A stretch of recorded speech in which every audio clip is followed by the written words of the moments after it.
Okay, I always talk about like Boko Haram, for example, when they abducted the 273 Nigerian girls, and the world quite rightly stood up, and we saw the Bring Back Our Girls signs all over red carpets, and Michelle Obama holding them, and people outraged in the streets, bring back the 273 Nigerian girls.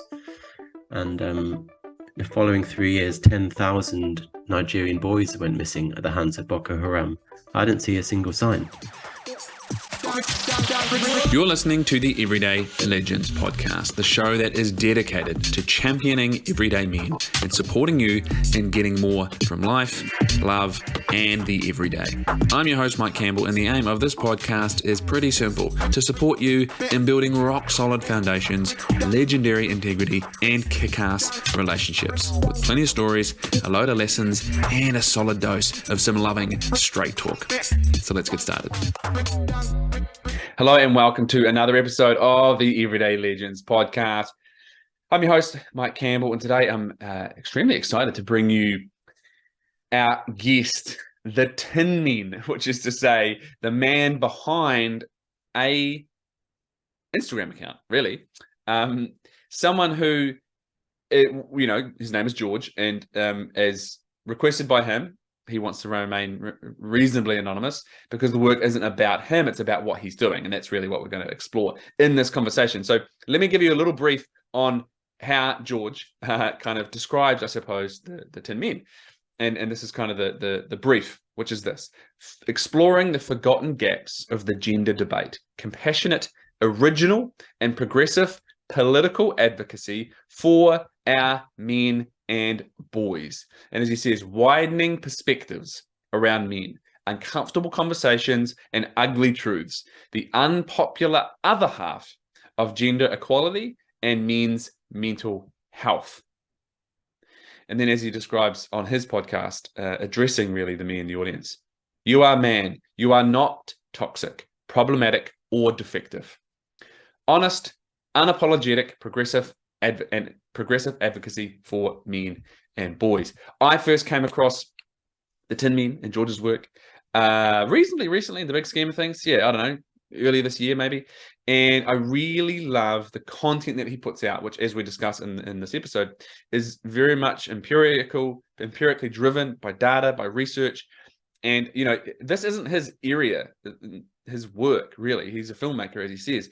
But he started to see that there was this huge gap in the conversations around things like abuse and violence. And one of the things that he became very determined to do was have a place where he could see this stuff for his own benefit, but also because it really felt like there was this giant gap in the conversation. And one of the things that we explore in this episode is, in essence, how talking about men and boys and men's issues and, bridging the gap, as it were, uncomfortable truths and conversations around men and men's mental health and the gender equality. It's not one or the other. Highlighting and talking about stuff for men is not at the expense of women.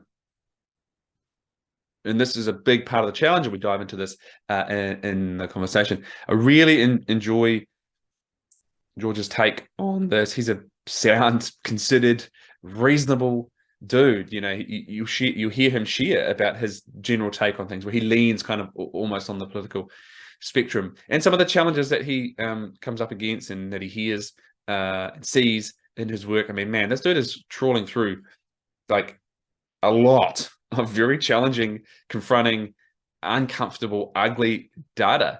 But he's doing so because he's very determined to bring this stuff to light. Again, not at the expense of, but in addition to.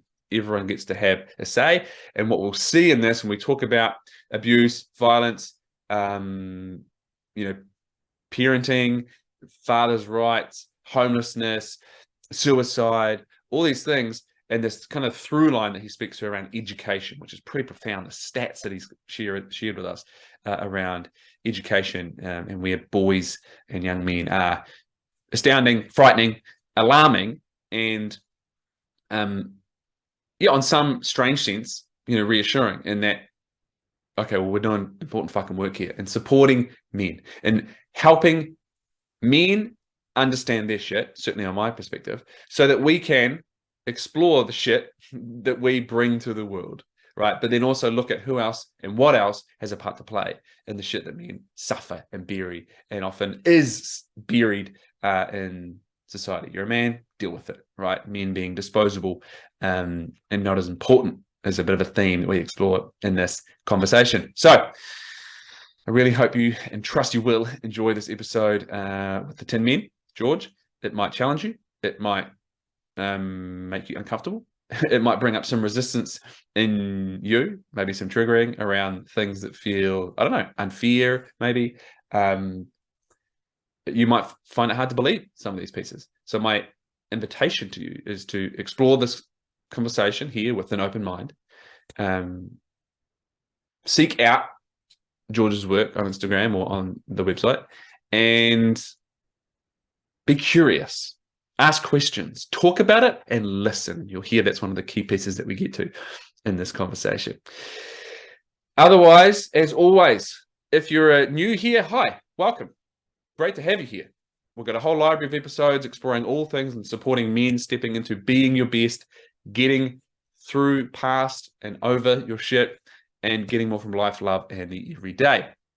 If you listen to this on iTunes, please do us a massive solid 30 seconds and write us a review and a rating. And also now Spotify has ratings for podcasts. So please, if you listen to this on Spotify, or if you don't, jump on Spotify, give us a quick rating. Honest, of course, honest. I mean, if it's 5 stars, even better, but be honest. And that helps us get this in front of more men who could use it, benefit from it, and more women and people who are in relationship with men, who want to understand men, who want to be in the corner and champion the men in their lives. Because ultimately, that's what this is about. All right, let's get into the show. George, welcome to the Everyday Legends podcast. It's great to have you here.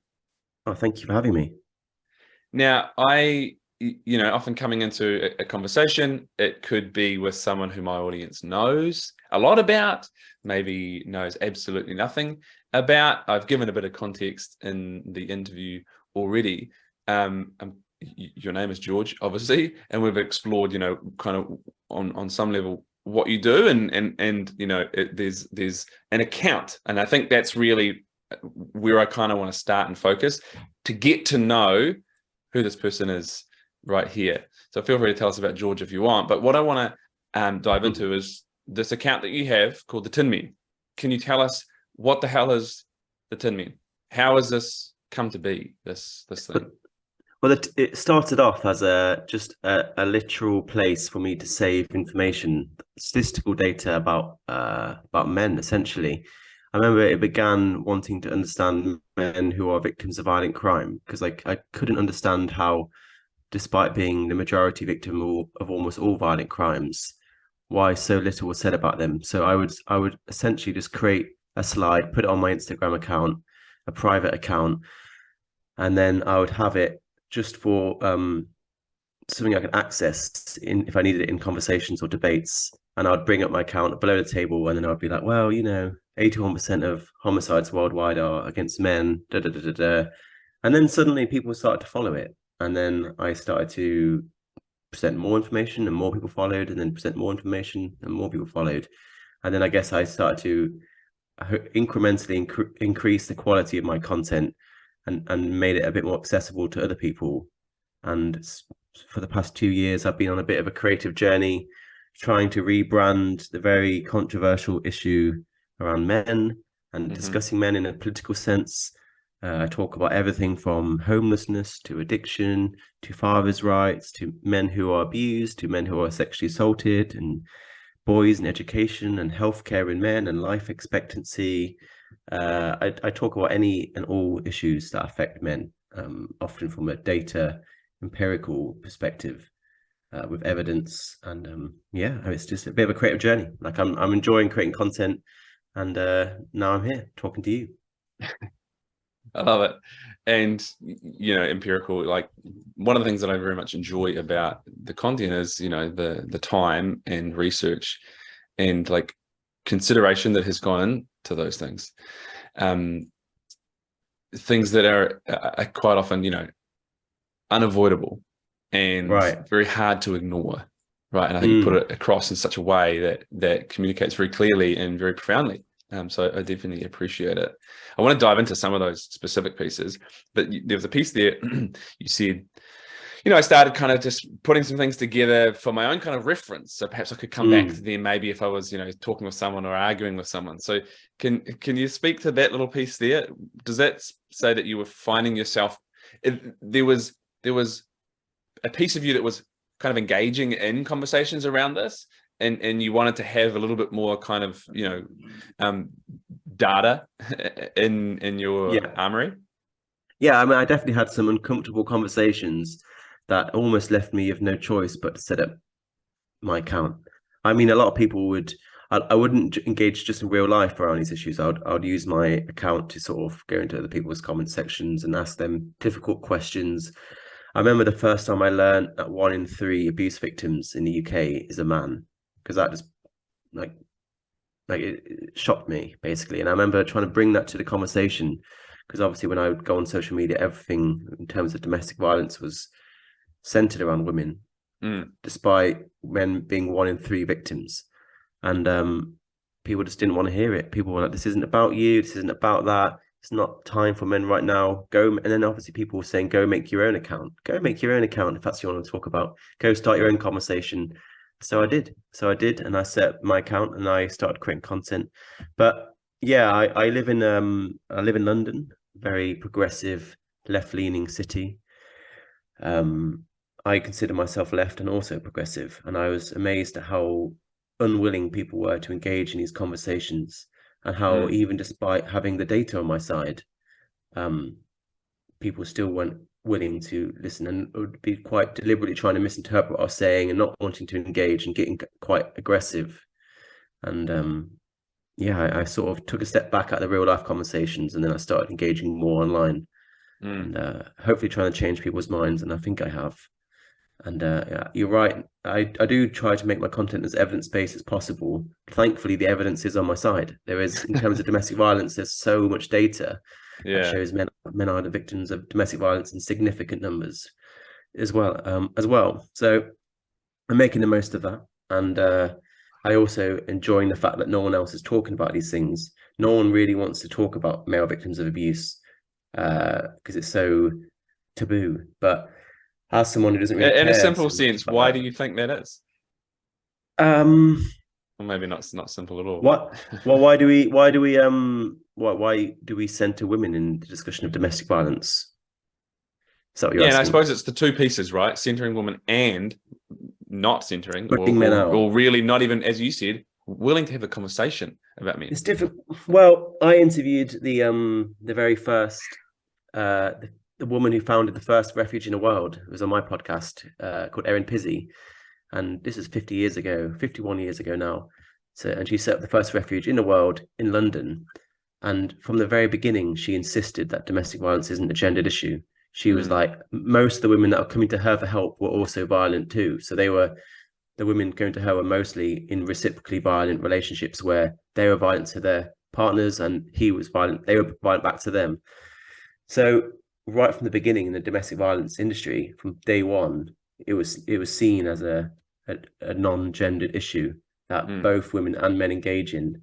And then something happened between then and now where a bunch of gendered narratives came into the domestic violence industry, where somehow it became something that men do exclusively to women. And if women do it to men, it's only a very small number, and it's always in self-defense. And we're slowly coming out of that phase now, where the evidence is undeniable to show that that isn't true, and women do participate in it as well. But there's been a lot of hijacking of the domestic violence movement, and I think we're slowly coming back round. We're coming back round to where Erin, I still speak to her now, and she thinks that before she dies, she's going to see it come full circle and arrive back to where she began, where it's not a gendered issue, it's a family issue, a very complex issue, and it's something that everyone can do, everyone can experience, and it's not just something that men do to women. Yeah, and there's so many combinations, right? As I think you saw a post of yours recently talking about, prisons as an example, right? Like often then, therefore, that's women against women, men against men, or even in relationships as well. There's many different combinations of how abuse can happen. Do you think that, therefore, there's perhaps a reasoning that, if it is woman against men, as you said, maybe it's self-defense from her, but also like, well, he should be able to kind of handle himself anyway?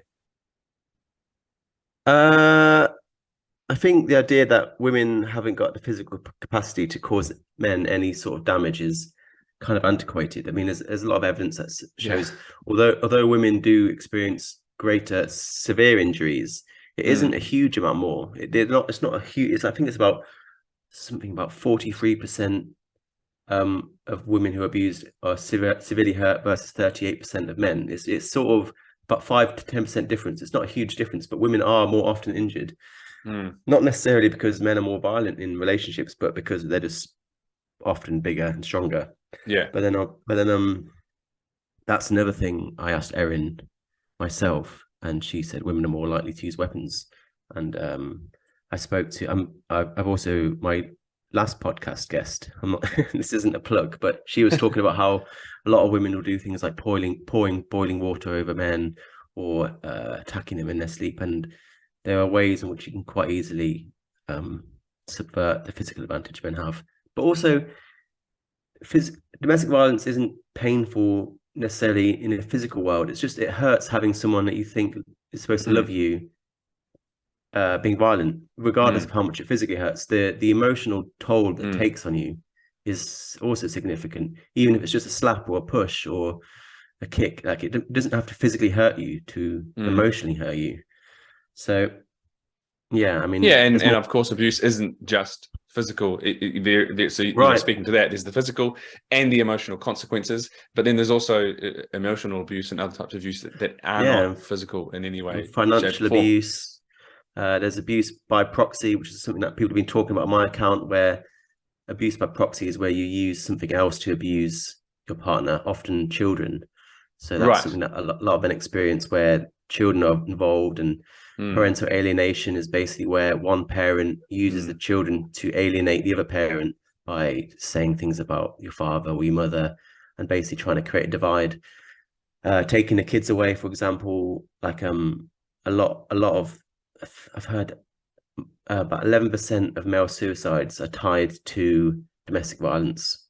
So those are deaths that are indirectly caused by domestic violence, where a man's life is made so miserable or hopeless through domestic abuse that he's decided to end his life. So there's a lot more to it than just punching and kicking, which, although those remain very important central issues in domestic abuse, but we're widening it to include sort of psychological, emotional, financial, and abuse by proxy too. Yeah, and it seems like it's, I've certainly heard, working with me, in many situations where there is an extremely challenging and nuanced situation around, parents splitting up, or relationships splitting up, and the children, on some level, are always going to kind of be in the middle, but being used in that way to manipulate things. And often, depending on where you are, of course, but often, and I'm assuming you might have some information around this that you've seen, the courts can easily just go straight in the favor of the mother. Have you seen some information around that? Yeah, no, I've got a lot of DMs from fathers who have lost children, been estranged from their children because of the mother, and the mother's taken the child away. In terms of family courts, I know a little bit about it. Yeah, there's a great charity called Fathers for Justice in the UK that can tell you a lot more. But in the UK, parental rights are called parental responsibility, and the person with parental responsibility essentially makes all of the decisions around the child's life. So everything from the child's name and education to where the child lives and the religion they follow, and even if they go for adoption, the person with parental responsibility makes those choices. If the father isn't married to the mother, he has to be named on the birth certificate to have parental responsibility. So the mother will have parental responsibility in all cases, whether she's married or single or divorced or separated. It doesn't really matter. She'll have full parental responsibility. But the dad, as I said, has to be married, or has to be named on the birth certificate. And both of those are at the discretion of the mother. So she can just decide not to marry him, and she can decide just not to name him on the birth certificate. And then even if he has those things, there is still significant prejudice against him in family courts. And family courts are unique in the sense that they happen in secret for the safety of the child. There's very little jurisdictional overview, and there's no journalists there, and it's not open to the public like other court cases. So we don't really know what's going on inside the courtroom. All we see is fathers coming out about their children. And it's shocking. I mean, I think any father would say the most important thing to them is their child.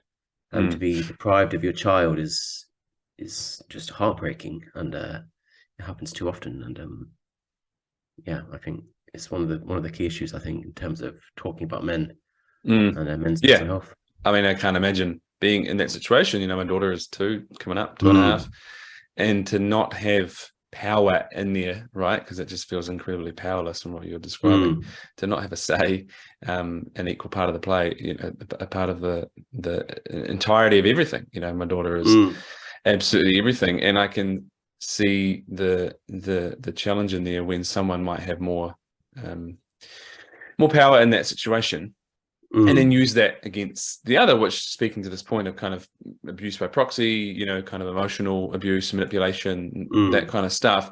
You see it, you know, you're seeing those kind of things change. Do you think that's something that we will ever kind of really bring, I suppose, a somewhat of an equal focus, really bring into the light that abuse isn't just physical, although, as you said, like punching and kicking, of course, we have to, it's huge, it's incredibly damaging, and it's got to be, you know, always, there's got to be a focus on it, there's got to be work around it, all those things, and there is other ways in which, you know, to the stat that you said, the UK, 11% of male suicides seem to be as a result, which of course is unfortunate in many ways, but one being because we'll never really be able to know those statistics, right? But they have huge impact, emotional abuse, blackmail, manipulation. I mean, I think it's becoming more part of the conversation. In the new domestic violence bill in the UK, there's been a lot said about coercive control, which is where someone is manipulated into doing things they don't want to do. I mean, I have a friend who runs a business, and he found out that a man that works for him, if he isn't back at 6 p.m. every night for tea, his dinner gets scraped in the bin by his wife, and he has to sleep under the dining room table that night. And that's not violent at all, but that is so heartbreaking to hear. That is, it's not physically violent, but I consider that violent when you say it.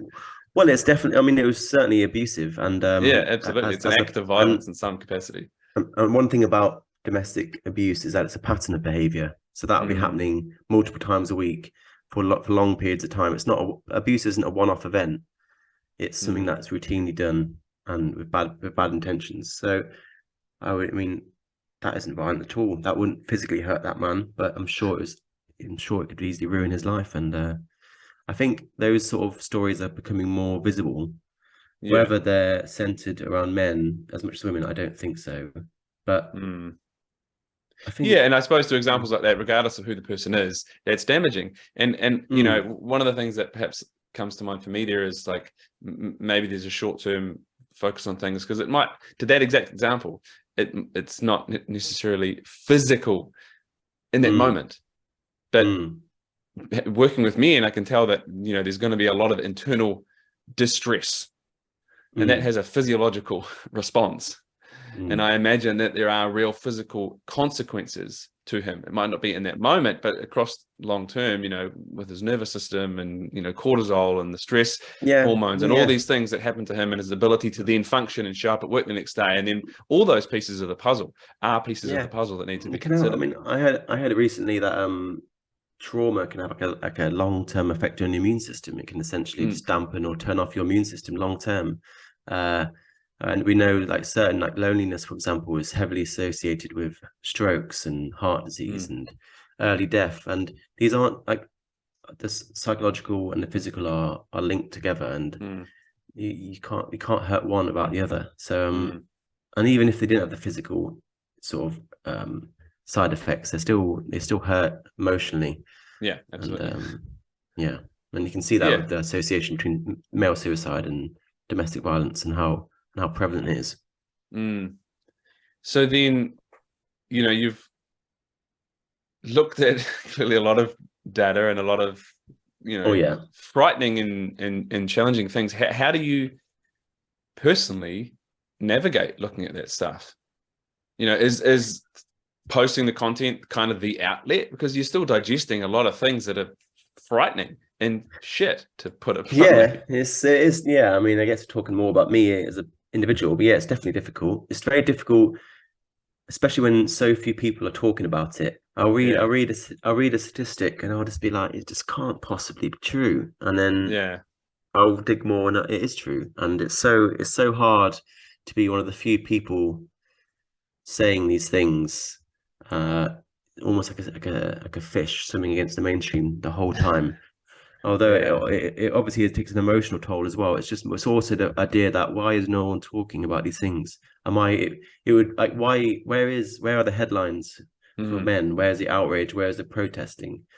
And there is none. And I live in London, and last year we had our worst year ever for teenage homicides, and it was hard to find out, but I realized that every single teenager killed was a teenage boy, and our mayor did very little about it. He certainly didn't talk about it being a gendered issue, despite 100% of teenage deaths in London last year being male, mostly inner city black boys, and very little was done. And now our mayor is back in the news this week talking about an epidemic of violence against women, and I don't understand how he can have presided over the deadliest year in London's history for teenagers and not say a single thing about violence against boys. And it's times like that where I just don't understand, why is no one with me? Where is everyone else? And it would make sense for me to be wrong in these opinions, because I do feel like a very small minority. So I double check and I triple check things, and I don't think I am wrong. I mean, it's difficult. I don't know if you have them in Australia, but do you have those magic eye illusions? Do you know them? Yes. Yeah. The magic eye illusions, it's like a design, like a pattern on a page. Yeah. You got to kind of look through it. You sort of have to look at it or through it and tilt it and cross your eyes, and eventually an image pops out. And I remember the best way of describing what I'm talking about is that when I was a kid, I used to have a magic eye book, and I just could not do it. I would sit in my bedroom every day trying to do it for weeks and weeks and weeks. And then suddenly it worked. Suddenly I could see this horse popping out the page, and I was like, I could not believe it. I could not believe it. And then I would try to show my friends and family this horse, and they just didn't. They were like, "What are you talking about, George? You're an idiot. Like, just throw the book away." Yeah. And then from that point on, I couldn't not see the horse. Every time I looked at the page, I couldn't go back to the flat pattern. So now reality was the horse, and the page was the illusion. And I couldn't unsee it. That's what I'm trying to say. I couldn't unsee the horse. And now that horse is the issues I talk about. I can't unsee it. And I guess I'm sort of addicted to it now. I'm in it for the long haul, and I can't stop. And I get so many nice things sent to me about changing people's minds. A lot of mothers, I probably get a message every day from a mum who's got sons, and they're like, I can't believe I didn't know these things. Thank you so much for telling me. And that's what makes it worthwhile. And once you've seen the pain of men and boys, it's very difficult to unsee. It's like a radio frequency you just can't tune out of. You see it everywhere. And I hope more people are tuning into my frequency. But it's definitely difficult. It's definitely difficult reading about these things. Like what I'm talking about, the stuff about male suicide, for example, that's from the National Violent Death Reporting System. And I was like, that isn't a very uplifting read at all. No. And that has all the national. No, and regardless, it's still about suicide, and regardless of who it is about, that is a heavy subject, and it's multifactorial and all that kind of stuff. But at the end of the day, if you're the one reading those reports, it's devastating. It's yeah. But I can also see, again, like with the work that I do, and I see a lot of men's pain, front and center. I can see how it can provide fuel, as you said. Like, it's hard, but I'm in it for the long run, and I get that. I also love the analogy of the magic eye, Yeah. and trying to get people to see the horse, right, when they haven't Right. trained their eyes to see that, and their eyes have Yeah. been trained a different way. Right. We've all been Yeah, growing up on that flat page, but yeah. you've got to put in the effort to see the horse. But I promise you, once you've seen it, it isn't going away. And And so here's something I'd love to explore then, because, we kind of go, cool, okay. And we can, I would love to hear some more stats that are, things that are alarming that we should sit up and pay attention to. But somewhere there is, as you said, like with abuse or whatever it is, there's this kind of female-centric, woman-centric piece. And what I sense is that if we're talking, or there's this idea that if we're talking about men, then it's at the expense of women. And so it almost feels like there's this competition. And so regardless of all the other stuff, which we might get to explore around why men don't get to, be part of the conversation, if you said, like, why are we not having these conversations? Where is everyone else talking about it? It's also, well, if we do, then it's at the expense of women. Is this something you found? People do feel that way for sure. I used to sort of have to open my content. I only have 10 slides on Instagram, so I'm already limited on the amount of depth I can go into. And I used to spend like at least one slide having to make those sort of apologies almost. Like, Yeah. I know violence against women is a serious issue and women experience this and that. And I'd always have to sort of do like a preemptive apology for what I was about to say. And then I never stopped doing that. Like, I don't believe I have to constantly pay tribute to feminism or women's issues if I want to talk about men. And men, we should be able to have a conversation about men for men in their own right. And so often I hear people trying to garner sympathy for men because the benefit it will have for women. Like, oh, we need to help men so they stop doing this to women. And I'm like, that is very true, but can we not just help men for their own sake? Like, can they not have their own conversation without it having to be seen as an added benefit for women or anyone else? And I've stopped making such apologies, and I don't think I need to continually prove myself. Anyone that knows me knows that I care just as much about women as anyone else. And talking about men doesn't have to be at the expense of women. If anything, talking about the issues that men experience is also a benefit to women because the two issues are symbiotically linked. Like domestic violence, for example, is mostly a bilateral issue. But like I said, like it's a cyclical thing where both partners are abusing each other, not necessarily at the same rates, but it's something both partners are participating in, like Johnny Depp, Amber Heard. That is that's a very normal structure for an abusive relationship. So both male and female violence are cause of one another, and just like any equation, it has to be solved by both sides. So that's what I try to do. And like the same, like if we are to deny women can be violent in relationships, we are then trapping those women to a lifetime of being violent, and we're denying them the ability to get help to have, because there are intervention programs that can help violent men and violent women. And violent women do need help. In many ways, they need compassion and understanding, and they need to be at least acknowledged so they can get the care and help they need. So it's not about men's rights or women's rights. It's purely about human rights, and we need to solve them as a complete complete problem. And there's so many issues where the things I talk about will have a indirect positive impact on women. We need to talk about both sides of the equation, really. Yeah, absolutely. I heartily agree. Right, we can champion women and we can champion men. It's not one or the other. It's both, and of course, a lot of nuance in there. So, okay, we've spoken a little bit there about abuse and violence. As you've said, there's many other areas that you end up kind of exploring when it comes to what is going on with men and perhaps where men's pain and suffering might be. Is there been some areas where you've been really kind of, I mean, maybe this is a stupid question, maybe it's every area, but has there been some areas that have stuck out more, that have struck you like, wow, this is an issue? It seems like a common theme for you is, why is no one else talking about this? But in terms of what you've looked at, like, this thing here is remarkable, and it might not even be, we're talking about it for women, but we're just not talking about it for men. Maybe things like homelessness and so on. I think, to answer the question, I think education. I think it resonates with me so much because it was something I did not enjoy. and people will not believe you when you tell them, but boys are now behind at every stage of education in more or less every single Western country in the world. In the UK, boys are behind in early years, primary school, GCSE, SATs, A level, and university. At every single stage in every single Western country, boys are behind, and they have been for decades now, for about 31 years. People don't believe when you say that.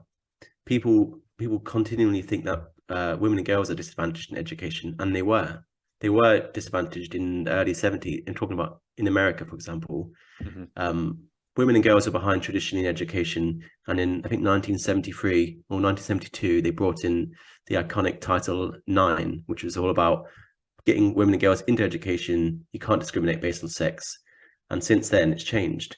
Now boys and men are further behind now than women were 50 years ago, and I've seen no sort of affirmative action or even discussion about it. And it's amazing the issues. I always think the things I talk about have a duality of problems. The first thing is the problem itself, in this case boys being behind in school, but the second layer to that issue is that no one's willing to talk about it. So it's the problem, and then why does no one give a fuck? And both those issues have to be solved. I don't know why no one wants to talk about how boys are behind. Even like the CEO in the UK, we have a thing called UCAS, which stands for University and College Admissions Service, which is basically they're the organization that control who goes to university and who doesn't go to university. And the former CEO of UCAS, Mary Kernick Cook, who is essentially the authority on higher education, she's been shouting from the rooftops how boys have been failed. She's using words like systemic discrimination against boys. She's saying, can we not comprehend about boys needing affirmative action? And she's being ignored. And I'm like, she is the boss, or was the boss. She is the boss of the very organization that is in charge of university admissions.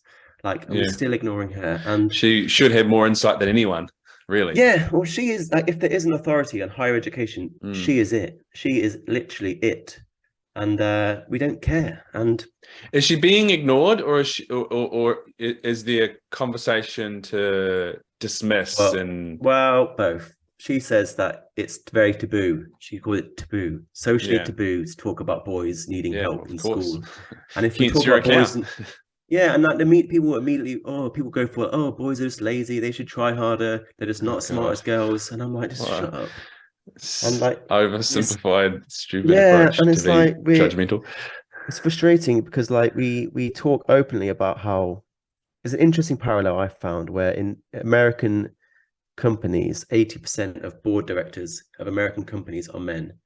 And we talk a lot, and rightly so, about how having 80% of board directors being men naturally leads to working environments that are benefit to men.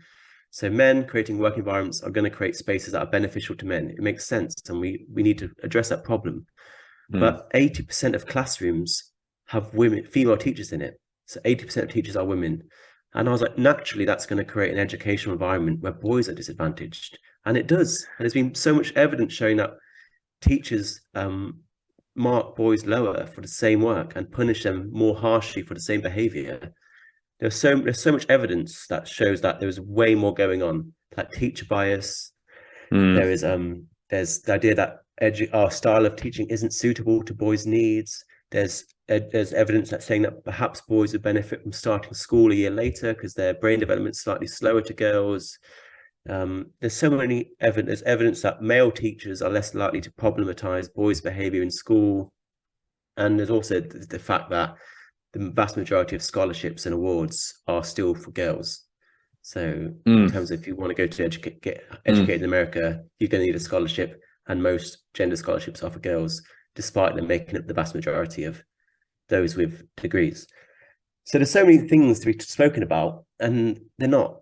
And it shouldn't even. One of the things I'm very open about is that this shouldn't be down to me. Like I'm not I'm not a PhD. I'm a bloody Bachelor of Arts. I'm a filmmaker. Like these are important conversations that should be had at the highest level, not by some idiot on Instagram. And like the boys deserve better. But as you said, you know, the former head of UCAS is somewhat of a person in that position. She's being ignored or perhaps dismissed. she's like such a massive advocate. I mean, she's a hero of mine, Mary Kernick Cook, and she's writing forewords for the Boys and Men Coalition. She's like in so many newspapers. I see her like just unapologetically saying, "We are failing boys. We are failing boys. Why are we not doing anything? Can we not comprehend this problem?" And yeah, like I mean, if we're ignoring her, then I don't know what else to say. But yeah, and it's been going on for so long. It's not like this isn't a Yeah. new issue with boys in school. It's going on for a long time, like for as long as I've been alive, Yeah. and it's getting worse. And so, do you think I've seen you talk about this in some of your content? Do you think that one of the things that kind of sits at the center of this, I think there's the struggle for a lot of humans to hold nuance, two ideas at the same time. Right. But then, and so therefore, right, I can talk about this and talk about this. But there's this seemingly quite pervasive idea that men and boys are disposable and not as important, not as valuable. And also, there's this idea that men and boys do it to themselves. Right. Like the experiences, the problematic experiences of boys and men, especially men, self-inflicted or internalized. Like people are slowly people are more willing to talk about the male experience and how it can be damaging, but people often restrict men's issues to internalized problems such as being toxic or not talking or crying enough. And they limit it to internalized problems, and they suggest that men are essentially causing a problem themselves by being masculine of some kind. And when they fail to see that, like women, their distress is shaped, a lot of it largely by society, by political, financial, social issues. And so yeah, we don't talk about men, and when we do, we limit their experience to self-inflicted internalized problems. Yeah, which completely disregards why that situation would come about, right? Right. If your whole life, I mean, this is simplifying it, but if your whole life you've learned that sharing anything less than some incredibly hyper masculine stoic persona is weak, then anything that falls under outside of that is going to be internalized because it's not safe. Yeah, I mean, it is a problem. Like, I mean, I'm fully supportive of any campaign that encourages men to talk about what they're going through, but half of that solution is us listening to what they've got to say. It's no good to us telling men to talk if we're just going to sit back and not listen to what they've got to say. I know, or disregard it, or dismiss it, diminish it. Like the conversation I see happening around male suicide is that men just need to open up more. Men just need to, be told that they can cry and don't be so toxic. But there are so many different factors associated with suicide. I'd argue that no suicide's the same. Like I have no idea why a man would choose to take his life. But I'm sure the reasons are very real. Like we discussed already, how so many men who are alienated from their children end their lives, and that's just one issue. Like there's so many. Like I read that if a boy experiences sexual abuse in childhood, he's 10 times more likely to attempt suicide. And there's a lot of suicide is associated with financial problems or job issues or relationship problems. Yeah, relationships, and these, for sure. For sure, I think 1 in 3 male suicides in America is associated to some sort of relationship problem. And these are all very real problems. These are very real issues. And it sounds like one of my friends who's a male suicide researcher, together we've done one of the biggest studies in the male suicide ever. And she's like, we need to start seeing suicide, especially male suicide, not as this medical model where suicide is some sort of chemical imbalance or some sort of mental disorder, but seeing it within the man's sort of circumstances, seeing it within his economic circumstances and his lived experience, and what's his environment like, and what's he going through, and seeing it as like contextualizing it within his lived experience. And she's like, when she hears about the men who are suicidal, she hears about what they're going through, and she's like, I'm not surprised you don't want to be here anymore.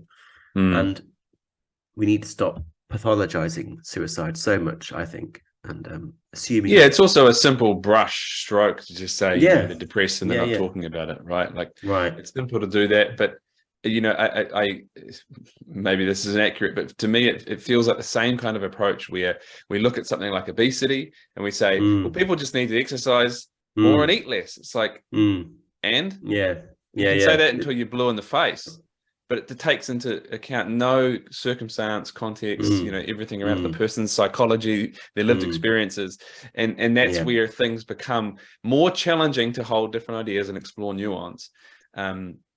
But yeah, I absolutely. think, because one of the most simple stats I've ever seen around suicide is simply, obviously it differs from place to place, but for most of the Western world that I've seen, it's generally around 75, three quarters, 75% of Yeah, suicides are men. men. Yeah, And if our only approach is throw the bucket of talk more, like yeah, it's a piece of the puzzle.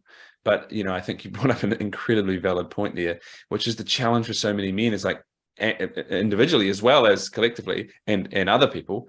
Are we listening? How are we listening? What are we doing with mm, that information? And I mm, think we seem to maybe trivialize, or even to the earlier point, men's issues aren't as important.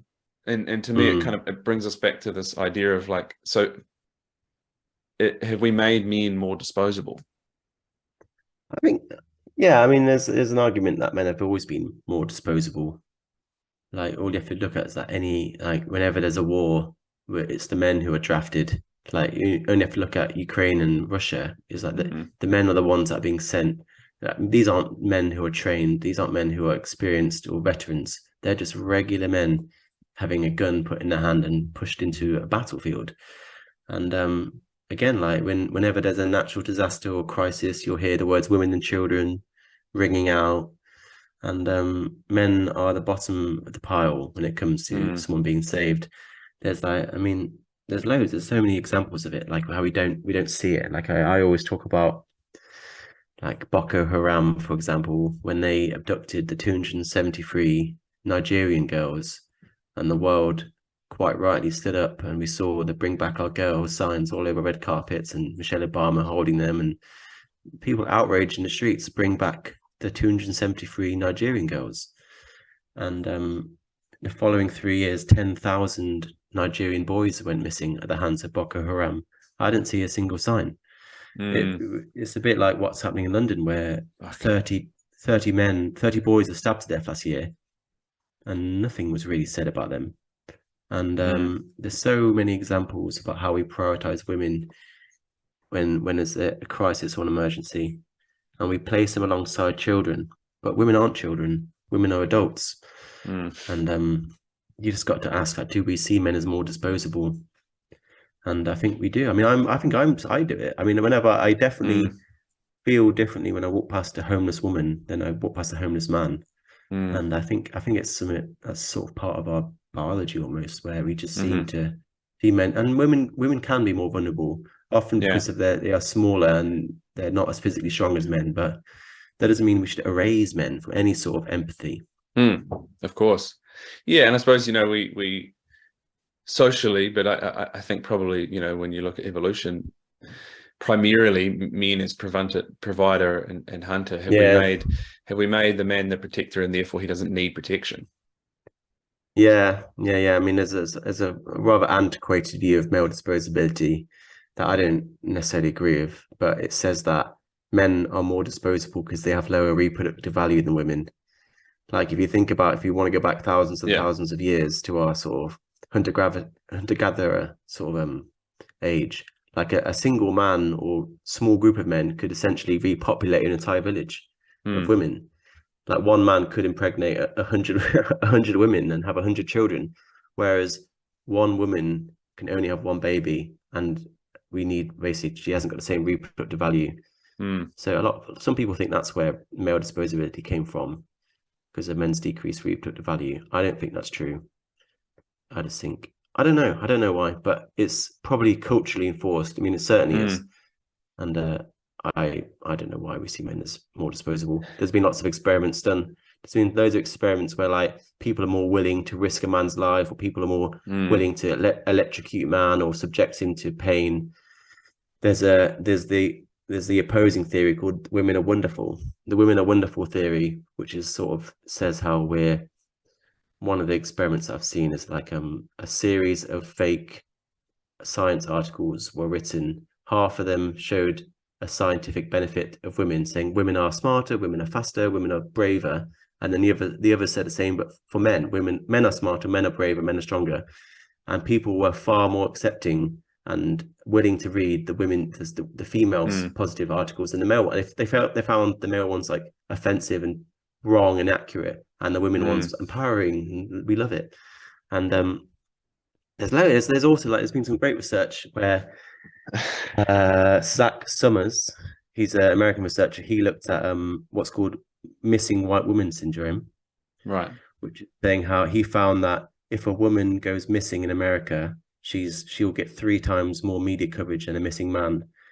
And if a white person goes missing, they'll also get 3 times more coverage than a missing black person. So essentially, a missing white woman will get 9 times more coverage than a missing black man. And I mean, it all goes back to sort of seeing men as more disposable and us having greater compassion for women.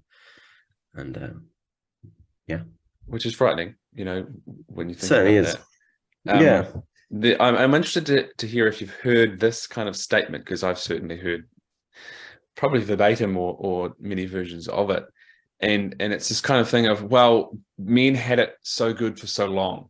So it's kind of, you know, now it's our turn and now it's women's turn, hence the focus, hence all of the, you know, the empowerment towards women. Yeah. But I mean, I think that's so stupid. It's like, well, first of all, I'm only 33 years old. Like people tell me you've ran the world for 1,000 years and you've always been control. I'm like, I've barely been here any time at all. I'm not 1,000 years old. The times you're describing, I was not there. I was not benefited by those times, and neither were you. And I'd also benefiting argue that now would kind of be to follow the thread. Getting some sort of residual benefit. I don't know. I don't really know how much that is actually true either. But I would argue certainly when you look at all the stats that you're talking about, if you know, men and boys are underperforming and you know all those things, then it currently doesn't seem like the benefits there. No. Well, I mean, another one people talk to is like in healthcare, we say like medicine and health research is based around male physiology, which is arguably true. But and now that means that we need to do a huge amount of research for women's health now. And we are. Like women's health gets so much funding, so much dedicated research. In America, there's 4 separate departments for women's health and 0 for men. In England, we have 3 different ministerial appointed experts for women's health and none for men. And people are like, oh yeah, that's because medicine's been based on men's health all this time. But men are living shorter lives in every country. And in America, they lead in 9 of the top 10 causes of death. So we've definitely swung the balance the opposite way now. Yeah. And now we need to do some actual targeted research for men's health. But going back to your question of men have had it so good for so long, I just don't even know if that's true. Like I don't necessarily think the average man had a better life than an average woman.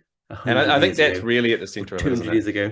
Like, yeah, because it's very easy to say a few men held the power for so long, and so therefore men benefited. But men were also going to wars, being the disposable ones, all the things that you're speaking to, right? Yeah, so like average man.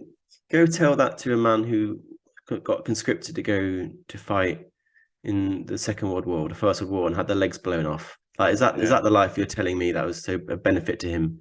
And like I've seen so many awful jobs, like mining, for example, construction. Like who laid the railways and lost their lives? Who went down the mine shafts? Who's gone into the fishing boat? Who built this whole society? And on what was it built? It was built on pain and suffering. And I genuinely don't know if an average working class man had a better life than an average working class woman. They both had shit lives. Let's just be clear about that. But I don't know if they were both. I think is the key in there. Right, like shit. We can both have, you know, to your point, targeted research and support on men and women's health. We can both be in the conversation around abuse. We can both be empowered. We can both have a seat at the table. Well, I don't know how it works in Australia, but I know in America, in the UK, 100 years ago, the majority of men also couldn't vote, which is something that we never talk about. Everyone's always like, well, at least you're allowed to vote. And I was like, only certain men could vote. Most men couldn't vote. For most of history, the ability, the privilege to vote was a very small minority of men, but not all men. And there was a lot of cultural, historical revisionism going on where people seem to think that, historically speaking, men were just walking around counting money and we're all the CEO of our own companies, which is so stupid. And I think if anyone went back in time 500 years or 400 years or even 150 years, I think we would have a really hard decision on whose life do you want to live, the man or the woman. And we're talking about just an average man and woman now. And I think the biggest, what I'm getting at is the big issue is the class divide. The haves and have-nots is divided by class, and there are men and women on both sides of that divide, and there have been that way for all of time. There are plenty of privileged women throughout history, and there are plenty of disenfranchised men, and it's purely, or at least primarily, about class. And I just think I don't give history lessons. I'm talking about today. Yeah, you are. And in what you're saying, I know this is, throwing a challenging question at a big old problem, but in, the span of what you're seeing, right? All those things, the stats that show, men are suffering here, boys, in education, all the things, the abuse, things are similar, et cetera, et cetera. How do we go about solving this, do you think? Just think we all need to do our bit to talk about it. I think in terms of education, we need to acknowledge how fast things can change, because 50 years ago, women and girls were behind in education for sure, and in a big way. But now boys are even further behind now. So we need to, in a good way, in an amazing way, we've been incredibly successful in bringing women and girls into education to the point where we've not only solved the problem, but also gone so far that now we've got the reverse and worse. And we need to be able to have that discussion. And we need to be able to learn to talk to those whose ideas we don't agree with or like to hear, and start to understand that just because what I'm saying is unpopular doesn't make it wrong. And men deserve better than these stupid catchphrases about toxic masculinity and male privilege and patriarchy. And they are so limited and they're so not good enough. And we need to start pointing it out, like that isn't good enough. It's not good enough to say male suicide is caused by toxic masculinity. Like men deserve better, and we deserve better. And it's not just benefit to men; it's a benefit to anyone who loves men. Like any wife, any mother, any daughter, any sister. It's not just about like these are the men in your life too. And I just think, and yeah, like women do benefit from having happy and healthy and fulfilled husbands and brothers and sons and friends. It's to all our benefit. And I feel like we need to be less polarized and start to understand that everything I say, and you brought this up earlier, everything I say doesn't have to detract from what women are also experiencing. Like we are able to believe both things at the same time, and we have to. It's not a matter of either or, it's both and we need to call out those who think that men live this ubiquitously privileged lives. And to be clear, there are such things as male privileges, but there are also things called male disadvantages, and we need to talk about both. And I think I'm seeing it change. I am seeing it change. It's been a few years now, and I'm starting to see more and more people talk about it. Getting more and more people follow me. I mean, I'm just a small yardstick, but I feel like I'm seeing it more. I'm thinking more and more people are coming into the conversation. More and more reputable people. The left of which I am part of need to come into this conversation and actually be the progressive, empathetic people that they claim to be, and share that compassion they have for women, for all people. And I know I get asked about what do I think of Andrew Tate, and what I think about him, an absolute arsehole, like a real human piece of shit. And the problem with Andrew Tate is that he has hijacked the left's inability to talk about these issues. These are liberal, progressive, leftist issues I talk about. And I just want the left to come back, because the conservatives are actually talking about it quite a lot. But where is the left? Where is their compassion? Where's our guardians of gender equality now? And well, it's easier just to say that's toxic masculinity, and then we can wash our hands of it, right? Yeah. Of course, absolutely. I love that. There's so much beauty and nuance in that, George. Thank you. And what I'm hearing in that as well, from what you said in relation to the one example of male suicide, like men need to talk. Yep, but also we need to listen. And I've seen this. I think I've seen you talk about it as well, about the amount of men who do reach out for help, and potentially we weren't listening. And to this, broad idea of like, we need to fucking talk about this stuff, and be willing to listen, to hold space, and actually hold a different argument, and not feel threatened individually by a different idea. So Well, thank yeah. you, George, because the content you share gives us something to pay attention to Thank sit you. and consider. And I personally appreciate it. I'm a huge proponent of it, and I'll share it where I can. I know I could keep talking about this stuff for a long time, but I know it's late in your evening and I don't want to keep you too long. So is there anything else that you want to land us with or sum up? I don't want to be too nerdy about it, but what you Go just said for it. about men who suicide, people saying that men who end their lives don't talk, and they do. The number I've been reading is 91% of men who end their lives did seek help from at least one service or agency. That's 91% of men who died by suicide did seek help. So instead of asking, are men talking, maybe we should start asking, are we listening, or are we helping in a way that is a benefit to them? Because I mean, 91% of them are seeking help, but they're not getting it. And that's where we need to step up, and we need to do better as a society. And hopefully we will see that in the next few years. But thank you for having me. It's been a pleasure. I wholeheartedly agree. Thank you so much, George. Thank and you. To those listening, we'll make sure you can find, George's account and any of the content. And yeah, George, thank you so much for coming and sharing a lot of the stuff. And more so though, this is an hour or so of time. Thank you so much for Thanks, I Mike. can only imagine sheer number of hours and the time that you put into researching and putting this content out, because it is extremely important. It is extremely valuable, and personally, it's extremely appreciated. Oh, totally worth it. I'm happy to, and it means a lot to me too. So thank you very much.